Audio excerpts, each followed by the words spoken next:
So you want to land an internship in an advertising agency and you're thinking to yourself, shit, what now? Well, in this episode I talked to Lea Walker.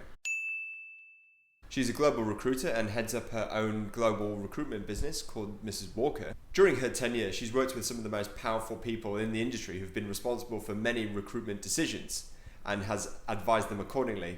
And so she gives us some great tips and tricks in terms of what those people look for in you guys and what you can do to wow the people, and how at the start of your career, it's less so about what you have on paper and more so about what you show in the room, your energy, your spirit, your attitude.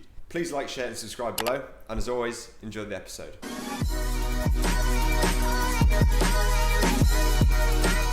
Hey Lea, welcome to Shit What Now. How are you today? I'm really well. Thank you for having me. No worries. Thank you for coming on. And for those who've just clued into the channel, just started watching the channel, can you please tell us a bit about who you are and what you do?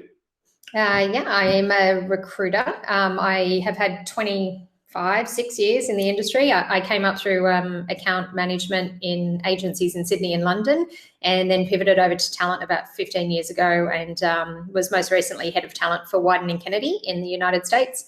And then I went out independent about 3 years ago and started Mrs. Walker, and I work on global recruitment briefs for agencies around the world now. Yeah, fantastic. So of all people to have big networks, I'm sure your network is enormous. It's rather big, yes. Yeah.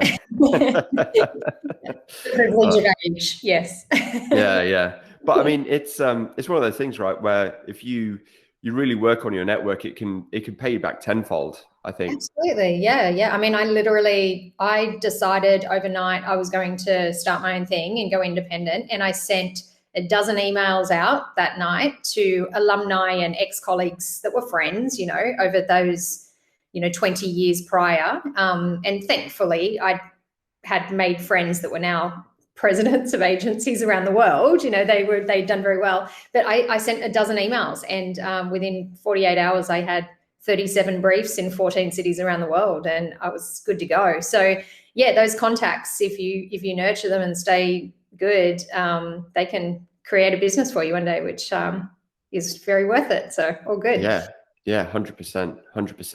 And it's great that some of those agency leaders are your friends, because my next question is in relation to that. Yeah. And a lot of these people have, built successful careers, interviewed a lot of graduates over the years. What do they look for in young people trying to break into the industry? It's all attitude.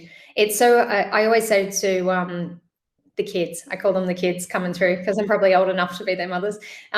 You have very little to offer in the beginning other than your attitude. It's like you may have had a good education and you may have a couple of nice things in an award book, but the difference between you and someone else is just a willingness to work hard and listen more and give it more effort, a passion for it. So for me, it's just always, I can tell the ones who love advertising and want a career and just want to have a go. And, that attitude just speaks volumes for me in the interview process. We used to go through a phase at Wieden every year where we would bring in like a summer of internships, basically. So we'd interview hundreds of grads coming through to pick 24 that would spend the summer with us at Wieden. And I would literally it was just yes, no attitude. So the ones that felt like they wanted it more and were going to work harder, you just could feel that in the room, and they always got my vote. So it's pretty simple. 100%. And there's so many different ways you can demonstrate that, by just being proactive, I've seen some amazing things over the years. Like someone sent in a bowl of fruit. I mean, fair play, it's distinctive. But I mean, there's one guy we had on here, Ben Trini, who's a junior planner on the podcast, and he wanted to get a job on the McDonald's account. And so he made his own Ben Trini meal and put all his qualifications on different elements of the meal. For example, his experience on the fries, and all that kind of stuff. Sent it in, and he got so many phone calls back. And even though there wasn't a job going, they put him in touch with loads of people, and he eventually landed a role. Great. Yeah. No, props to him. Yeah. That's what it's just trying a little bit harder than the next person, right? It's, because at the end of the day, it's a people industry, and all we are is a collection of interesting humans in each building. That's all that differentiates one agency from another. So you've just got to be a more interesting human, you just got to try a bit harder. So 100%, Yeah. 100%. And speaking of from one agency to another, the question I get a lot is, Chris, do I go for independent agencies or do I go for multinational agencies to start my career? I have a specific point of view, having been the person who started in a big agency, but I'd love to hear your perspective. Oh, just get a job in an agency. I don't think that even matters at the beginning of your career.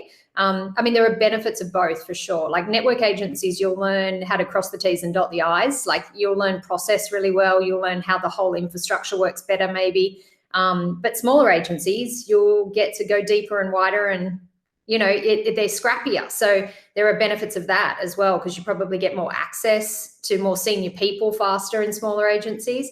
So really at the beginning, I don't think it makes an enormous amount of difference. Just get in, just get your foot in the door. As you progress through your career, you definitely form a stronger opinion about the kind of environment you will succeed most in. Like some people are really good in network, they need the infrastructure, they need the hierarchy, they like the ladder, they generate enthusiasm off the scale, whereas others need and crave the integrity of an independent and like to be around a group of people that can make decisions on their own without a holding company keeping them to accord. But I think you've got to get to a certain level of seniority before that matters a great deal. So just get in. I mean, and more important than that as well is just follow good humans. Like I've always been much less bothered by the name on the door of an agency and much more motivated by the good human beings. So if you can find good humans trying to do good things, then your chance of success is the same in a big agency or a small one. It doesn't really matter, I don't think. Yeah, I love that. And it's so true. When you say about learning processes and what have you, I started actually, my first ever job was in a 3-person agency whilst I was still at university. Yeah. And it was wild. Wild in the sense, like learning, I learned so much. And to your point, I had direct exposure to the people that founded it. Exactly. So. Yeah. So messy, I'm sure, but also just like such a wonderful exposure and experience. Yeah. Whereas I started my career as the account coordinator on Woolworths supermarkets at Lea Burnett. I was literally tracking 247 pieces of press advertising a week. So, from an organizational perspective, it was a wonderful way to get my bearings on how the industry worked. Like, how do you make an ad from start to finish? So I think it's all valuable. You just got to take whatever chance you can get to get a foot in the door. 100%. And speaking of getting your foot in the door, obviously we're now in let's call it a post-pandemic world, even though you and I are in lockdown right now in Sydney. Yeah. What does outreach look like now for grads? Like, what are some of the tips and tricks that they can do to expand their network? Yeah, I mean, I think most of the grads coming through will have had mentors or guides or teachers or something within whatever course they're doing generally that are connected to the industry. So definitely start there. Always start with the people you've already met in your studies and see if they can help be conduits to get a foot in the door. It's a shame about the Australian industry that it doesn't have a really strong internship program. Like the United States is really good on that, and it's such a wonderful way into the industry. We don't have as much of that here. So there is a bit more hustle required down here to get your foot in the door. Yeah. I just would also just say, just reach out. Like every agency has internal recruitment these days, especially the networks, the big ones. Just do your research, get on LinkedIn and figure out who the internal recruitment department is and hit them up, because grads and entry level people are pretty easy hires, really. Like agencies don't have to take a massive gamble financially. So just reach out and just get on the radar and do your work. But the worst thing they can do is sit back and expect that they're going to see an ad on LinkedIn or have someone just call them and say, hey, do you want a job at DD? Like, it's not going to work like that. You've got to go after it for sure. So, just get your hustle on. Yeah, 100%. You made me remember actually when I first got my foot in the door at Grad, London in the UK, my first, I guess, big break job. I applied through their website, and then I was just heard nothing. But then I just started doing some research, and I was like, okay, yeah, Catherine so-and-so, who's the head of HR. And then I was like, okay, how can I be creative in reaching out? And I did a elevator pitch in an elevator as to why I should get a job. And I thought, I have nothing to lose. So And I did it, and to my disbelief, I got she hit me up and just said like, "Oh, let's chat." And 3 weeks later, I signed a contract with them, and I was moving to London. A bit of hustle, but a lot of luck and timing too. Like, and that's where you just got to stay on the case, because it's so not personal. It's like if you're hitting up the right person when they could use a hand at your level, great. So you've just got to stay on the case respectfully and keep connecting with people. Also, like, do your homework though as well. Like, you'd obviously gone after Gray for a reason, but I think you've got to do your homework and have a point of view on the industry and be ready to communicate about that agency if they say, yeah, do you want to come and have a chat? So don't just like blanket hit up the whole industry. Like, when you hit up a particular agency, make sure you've done your research on that agency and make it specific and targeted. And I am approaching a DDB because I particularly want to work on McDonald's and learn from an account like that. Like, make sure you're prepared and you're separating yourself, and it doesn't feel like a blanket reach out as well. Because, I know for a fact I will filter that, that targeted email much more specific. Like, I'll go deeper on that than I will on someone who's clearly just blanket emailing every recruiter they can get their hands on. So yeah, do your homework. Totally. And the funny part of that story was that it was my first week I'd started at Grey London, I got an email to my personal account saying, like, Joe Bloggs, sorry you didn't get the job. Yeah, because I was still in the system, and I was just like, oh, I should frame that. That's hilarious. Yeah. I forwarded that to HR for their Yeah, I did. They thought it was hilarious. Yeah. Well done. That's funny. But to that point though, about being super targeted with your emails, I saw the absolute Champions League version of that about 3 weeks ago. A young guy emailed our CEO at the hallway, Jules, and said the subject header was reunion for 1993. I think it was Great Britain Olympics rowing team. So he was in that team. Obviously, straight away, he opens it up, just being like, yeah. And then it was like, sorry to disappoint. However, blah, blah, blah, blah, blah. And all of it, we had a leadership meeting the other day, and it made us all laugh. And we just thought, like, that's awesome. That's homework. Yeah. Yeah, and now that young guy has a job with us. He starts in August, so full credit to him. Totally.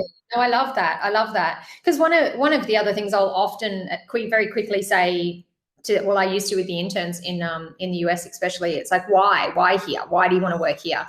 And you have to have an answer to why specifically that place over any other agency. Forming an opinion, I think, is incredibly important. Like, I liked them to be able to tell me which work they wish they'd been a part of. And I want context for how they feel about the industry, and I want an opinion on how they feel about the work. And so, yeah, definitely you've got to go as deep as finding out if they've been on the rowing team, for sure. Yeah. 100%. And Lea, as we come towards the end, one of the parting things I wanted to ask you was that you sent your super targeted email, you've got your internship, you've got your first job. Now that we're working in remotely working, what are the sort of top tips for, I guess, making an impact when you start your first job in advertising? Yeah.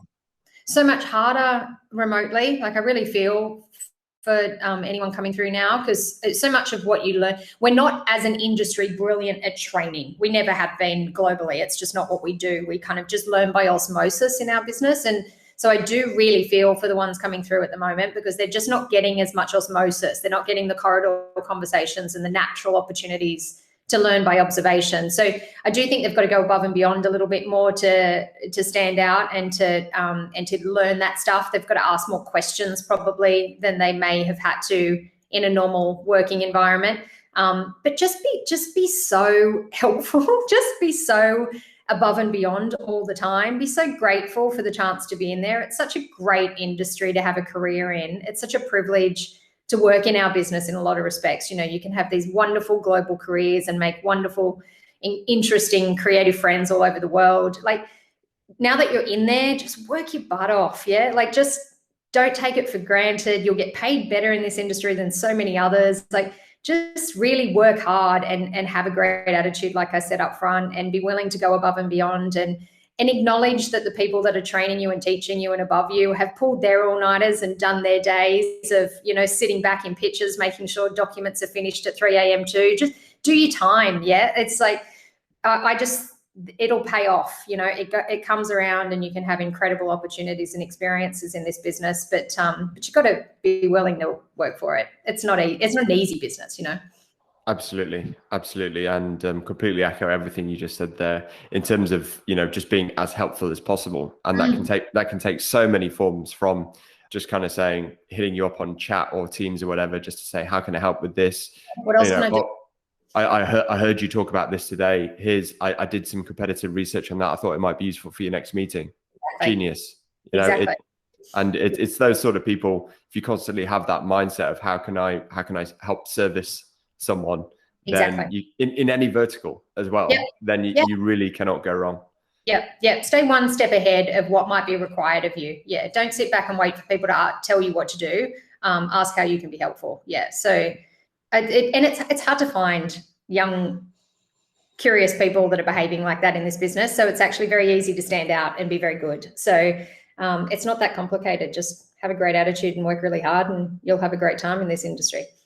Absolutely. Well, Lea, thank you so much for coming on today. Was there anything else you wanted to add before we say our goodbyes? No. I mean, look, I get hit up by a lot of grads asking for help and advice, and I'm always super happy to offer whatever advice I can. I think it is, it's very unusual for recruiters to be asked to help with entry-level talent. So just as a blanket kind of advice, it's very good to make relationships with recruiters out there that might be able to help you throughout your career in a longer term mentoring capacity, but it's very unusual that they'll be able to help you get a job. So definitely you've got to kind of do this part on your own a little bit, and you've got to make contact with the agencies directly. Just as a kind of blanket piece of advice, you're going to be better off doing it that way than hitting up recruiters and hoping to sit back and wait for it to come. But yes, but if anyone wants any specific advice, I'm very happy to offer that as well. Brilliant. And what website can they find you at, Lea? I'm at Mrs. Walker, T for Tom, C for Charlie.com. But I'm also on Instagram. They can hit me up on DMs there, same handle, Mrs. Walker TC. So happy to help. Fantastic. Well, I'll link both of those in the show notes. And great. Lea, once again, thank you so much for coming on. Pleasure. Thanks for having me.